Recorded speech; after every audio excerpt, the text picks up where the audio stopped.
Hello, second graders. This is Mrs. Gilmore.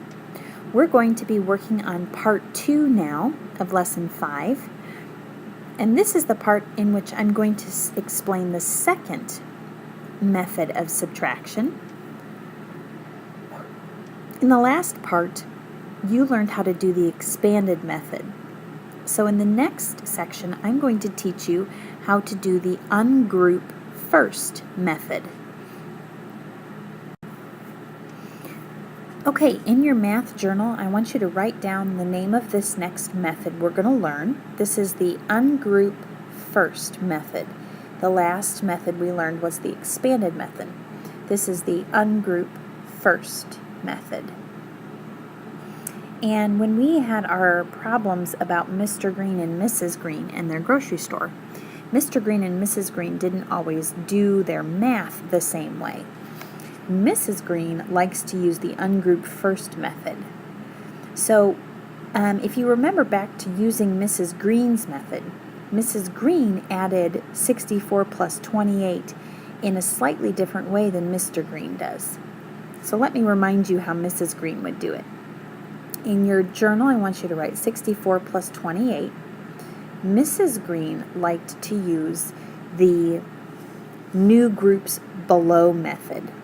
And the new groups below method just was an easy way for Mrs. Green to show if she had any extra tens that she had to move to her tens place. But the one thing we need to make sure we do is separate our ones column from our tens column so we don't get any numbers in the wrong place. So the first thing that Mrs. Green would do is she would start with her ones, and she would add up all of her ones together. Well, if she adds 4 plus 8, Mrs. Green is going to get 12. But the problem here is we only have one space, and we have two numbers with the number 12. We have two digits. We have 1 and 2 together.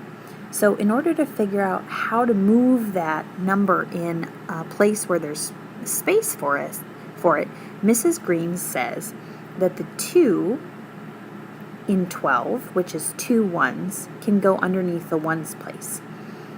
The 1 in the number 12 actually stands for a tens number.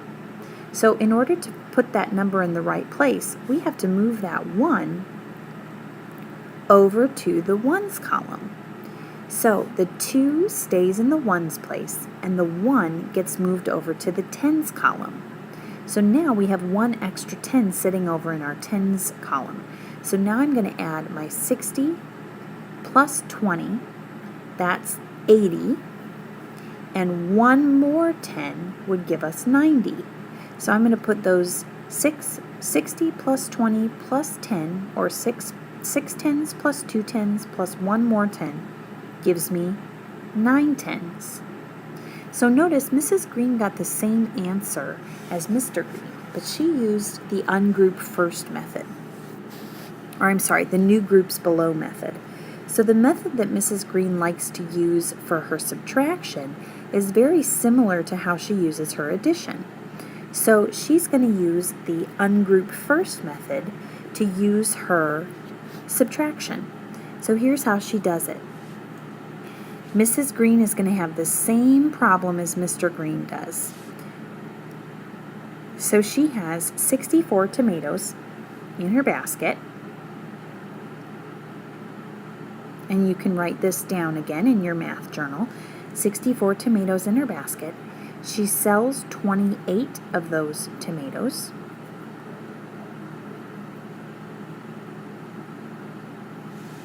And the question is, how many left? I'm going to switch to a new page so I can have some extra space. Okay. So to do 64 tomatoes minus 28 tomatoes, here's how we do the ungroup first method.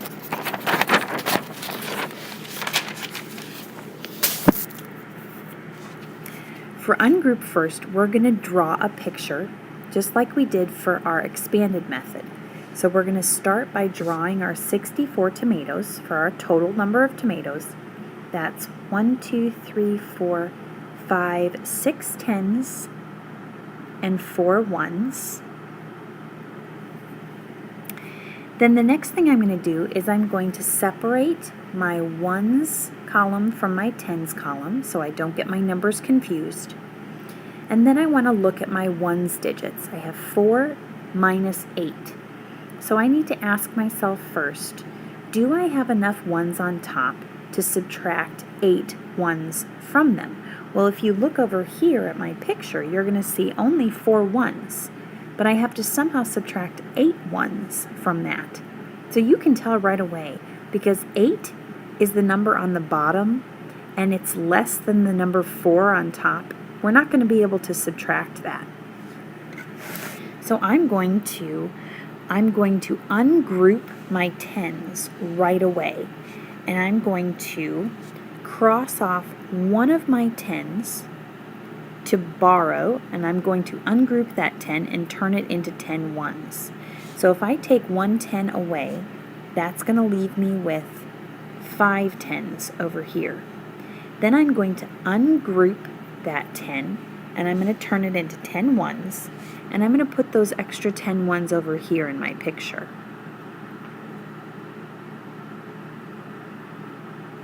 Then, in my math problem, I'm going to cross off my 4 and I'm going to turn it into 14 because I have one extra 10 now that I've borrowed, that I've ungrouped and made 10 ones, plus the 4 that I had already actually gives me 14 ones now.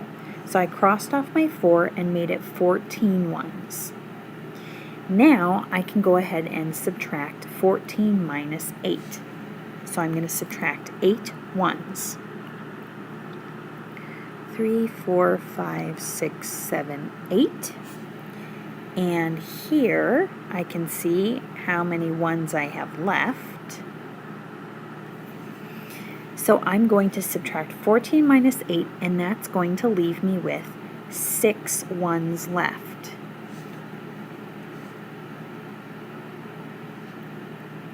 Then I'm going to come over to my tens place, and I now have 5 tens minus 2 tens, and that's 3 tens.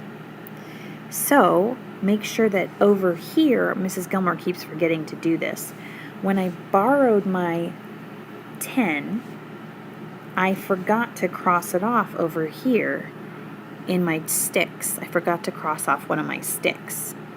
So now I've done 5 tens minus 2 tens, so I need to cross off 2 more tens, and I'm left with 3 tens. Okay? So let's go ahead and try this in our SAB. Okay, the ungrouped first method, you can see at the top, Mrs. Green's problem is right up here. That's the problem we were just working on. We're going to try Mrs. Green's method, the ungrouped first method, and we're going to do that on number 4. So take a look at number 4. This is page 174. We're going to start by, I'm actually going to draw these numbers a little bit bigger, just so that I have a little bit more space to work with. So I'm going to start with making my numbers a little bit bigger, and then I'm going to separate my ones column from my tens column, and then I'm going to start drawing my drawing. So 42 is what I'm subtracting from. So 42 is 4 tens and 2 ones. Okay? Now I'm going to go to my ones place, and I'm going to decide, can I subtract 9 ones from 2 ones? Well, I'm not going to be able to because 2 is less than 9. I can't take 9 away from 2 of something. So I'm going to say I don't have enough ones yet to subtract from. So I'm going to ungroup first by taking 1 10 from my tens column, turning that into 3, and I'm going to remember to do this time. I'm going to cross off one of my 10 sticks here because I've ungrouped that 10, and I'm going to turn that 1 stick into 10 ones. So I've taken 10 ones now and added it to the 2 ones that I had to start with. So I'm going to cross off my 2 because now I don't have 2 anymore. I have 10 extra ones plus 2. which leaves me with 12. Now I can subtract 12 minus 9. So I'm going to cross off 9 of my ones. 3, 4, 5, 6, 7, 8, 9. And you can see here how many ones that I'm left with. I have 3 ones that I'm left with, so I'm going to put 3 in my ones column at the bottom. And then I have my tens to work with. I have 3 tens left on top and 1 10 on the bottom. So I'm going to subtract 1 more 10. And you can see here how many tens I'm left with. I'm left with 2 tens. So I have 23 is my total. So I want you to try the ungroup first method for number 5 and number 6. Remember to start by separating your ones column from your tens column. Draw your picture for your first number on top. Then see if you can subtract your ones. If you can't, ungroup your tens. Borrow one of those tens and turn it into 10 ones. Add those 10 ones to the 5 that you have already. Then subtract your ones, and then subtract your tens. Go ahead and try that for number 5 and number 6, and then come to Mrs. Gilmore to check your work.